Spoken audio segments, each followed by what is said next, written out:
Hello friends, good morning to all of you. Welcome to our channel. ఈరోజు మనం మాట్లాడుకోబోయే topic ఏంటంటే concept of the డేలో భాగంగా egg shell skull rule అనే దాని గురించి మాట్లాడుతున్నాం. మరి ఒక ఎగ్ షెల్ స్కల్ అంటే మీనింగ్ ఏంది, ఈ టెక్నికల్ డీటెయిల్స్ అంతా డిస్కస్ చేసే కన్నా ముందు నేను మీకు ఒక ఎగ్జాంపుల్ ఇస్తాను. ఆ ఎగ్జాంపుల్ ఇచ్చిన తర్వాత మీరే ఆన్సర్ చేస్తారు. ఒకసారి ఎగ్జాంపుల్ ఏందో చూద్దాం. ఇప్పుడు మీరే లాయర్ అనుకోండి, కాసేపు మీరు కరెక్ట్ అంటే కొద్దిగా ఆలోచించి కరెక్ట్ చెప్పండి. ఎగ్ షెల్ స్కల్ రూల్ అనేది అప్లై చేసినప్పుడు మనం ఎలా దాన్ని కౌంటర్ చేయాలని చెప్పేసి. సరే, ఫర్ ఎగ్జాంపుల్ మీ ఫ్రెండ్ ఎవరైనా ఉన్నారనుకోండి. ఓకే, ఏం పేరు తీసుకుందాం మనం? ఓకే, ఏదైనా సరే, యా. సో సాత్విక్ అనే పేరు తీసుకోండి. కాసేపు మీ ఫ్రెండ్ సాత్విక్ ఉన్నాడు. ఓకే, దెన్ మీరున్నారు. ఓకే, సో మీరు. ఓకే, సో మీరు ఇద్దరు ఉన్నారు కదా. సో మీ ఫ్రెండ్ సాత్విక్ వాళ్ళ ఫాదర్కి హెల్త్ బాగాలేదు అనుకుందాం కాసేపు. ఓకే, అన్ఫార్చునేట్గా ఈయన ఫాదర్కి హెల్త్ ఇష్యూ వచ్చింది. ఏం హెల్త్ ఇష్యూ వచ్చింది? ఫాదర్కి ఫర్ ఎగ్జాంపుల్ కార్డియాక్ స్ట్రోక్ వచ్చింది అనుకుందాం. కార్డియాక్ స్ట్రోక్ లేదా కార్డియాక్ అరెస్ట్ ఏదైనా వచ్చింది అనుకుందాం. ఇది డిసీజ్ వచ్చింది. సో మీరు మీ ఫ్రెండ్తో ఇద్దరు కలిసి హాస్పిటల్కి వెళ్ళారు. ఓకే, వాళ్ళ ఫాదర్ని హాస్పిటల్లో జాయిన్ చేశారు. హాస్పిటల్లో డాక్టర్ ఇతనికి ట్రీట్మెంట్ చేసి డాక్టర్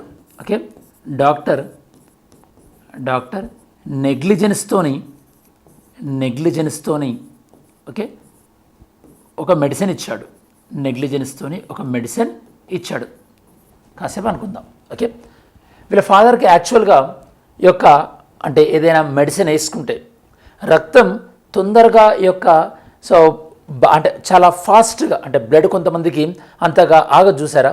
దాన్ని మనం ఏమంటామంటే సో హిమోఫీలియా అంటారు అనమాట. అంటే మనకి బ్లడ్ అంత ఫాస్ట్గా గడ్డగట్టదు అనమాట. అంటే వీళ్ళ యొక్క ఫాదర్కి ఒక హెల్త్ ఇష్యూ ఉంది అనుకుందాం కాసేపు. అంటే ఏం హెల్త్ ఇష్యూ ఉంది? బ్లడ్ క్లాటింగ్ డెఫిషియన్సీ ఉందనుకుందాం. ఉంది.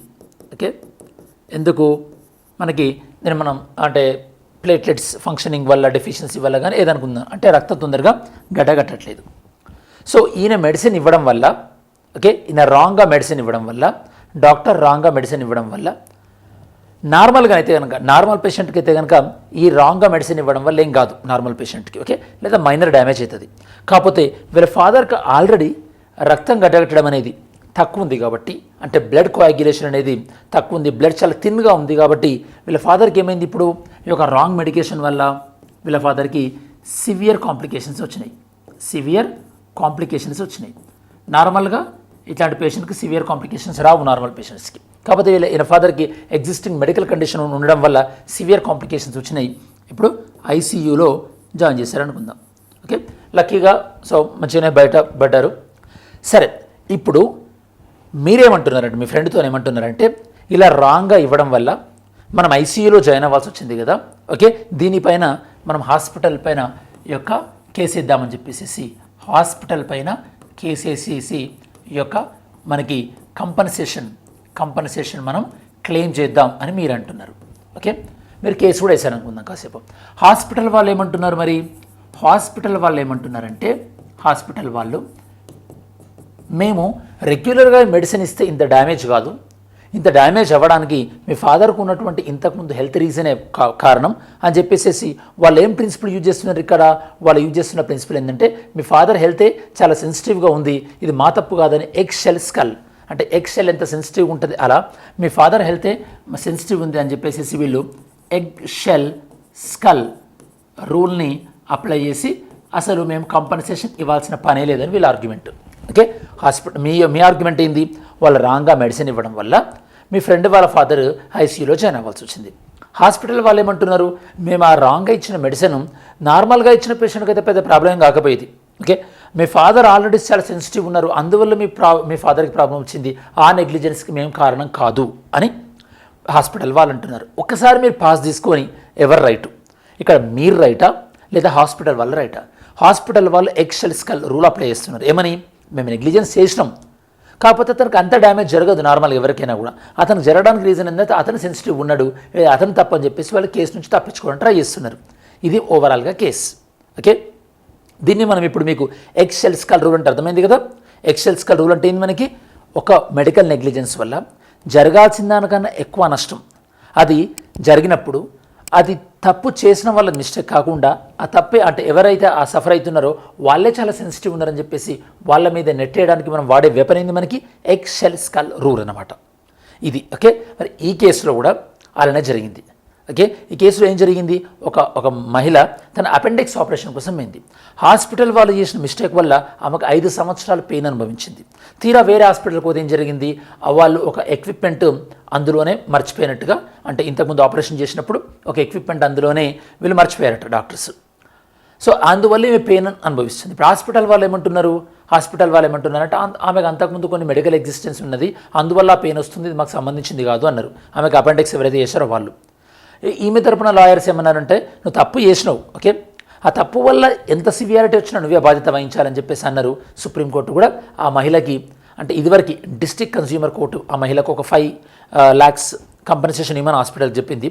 హాస్పిటల్ స్టేట్ ఫోరంకి పోయింది, హాస్పిటల్కి అంటే సపోర్ట్గా వచ్చింది జడ్జిమెంట్. ఇప్పుడు సుప్రీంకోర్టు ఏమన్నదంటే డిస్ట్రిక్ట్ మనకి కన్స్యూమర్ కోర్టు ఏదైతే చెప్పిందో 5 lakhs ఇవ్వమని చెప్పేసి ఆ మహిళకి అదే రైటు, ఇక్కడ హాస్పిటల్ వాళ్ళు ఎగ్ షెల్ స్కల్ రూల్ అనేది అప్లై చేయడానికి వీల్లేదు అని చెప్పింది అనమాట. అంటే ఎగ్ షెల్ స్కల్ రూల్ అనేది మనం మెడికల్ నెగ్లిజెన్స్ నుంచి తప్పించుకోవడానికి వాడతాం.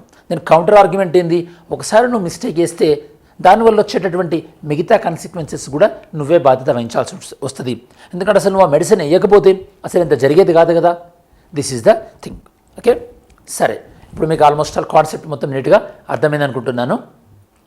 ఏదైనా సరే ఇట్లాంటి మనం లీగల్ ఇష్యూస్ ఎప్పుడైనా సరే అర్థం చేసుకోవాలంటే సింపుల్ ఎగ్జాంపుల్ తీసుకొని మనం అర్థం చేసుకోవచ్చు అనమాట. ఓకే, మోస్ట్ ప్రాబ్లమ్ మన వీడియోలో ఎక్స్ప్లెయిన్ చేస్తుంటున్నాను లా రిలేటెడ్.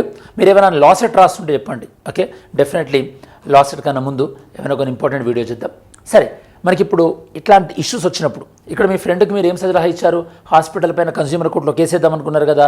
ఏ కన్స్యూమర్ కోర్టులో కేసు వేయాలి మీరు అంటే, మీరు ఎంత అంటే నష్టపరిహారాన్ని ఆశిస్తున్నారో దాన్ని బట్టి మనకి డిస్ట్రిక్ట్ కన్స్యూమర్ కోర్ట్ అయితే కనుక అప్ టు 1 crore వరకు మీరు డిస్ట్రిక్ట్ వెళ్ళొచ్చు. 1 to 10 crores ఉంటే కనుక మీరు స్టేట్ కన్స్యూమర్ ఫోరంకి వెళ్ళాల్సి వస్తుంది. అబౌట్ 10 crores అయితే కనుక మీరు నేషనల్ కన్స్యూమర్ ఫోరానికి వెళ్ళాల్సి వస్తుంది. So this is about this monetary limits. అలానే మన కన్స్యూమర్ యాక్ట్ ప్రకారం మనకి 2019లో అమెండ్ చేశారు. కన్స్యూమర్ యాక్ట్ ప్రకారం కన్స్యూమర్కి ఈ రైట్స్ ఉంటాయి అన్నమాట. మనకి రైట్ టు సేఫ్టీ, ఏదైనా ప్రోడక్ట్ వాడుతున్నప్పుడు రైట్ టు చూస్, తనకి ఏ ప్రోడక్ట్ కావాలో చూస్ చేసుకోవచ్చు. రైట్ టు బి హెర్డ్, ఆ ప్రోడక్ట్కి సంబంధించినటువంటి ఇన్ఫర్మేషన్ మొత్తం వినే హక్కు ఉంటుంది.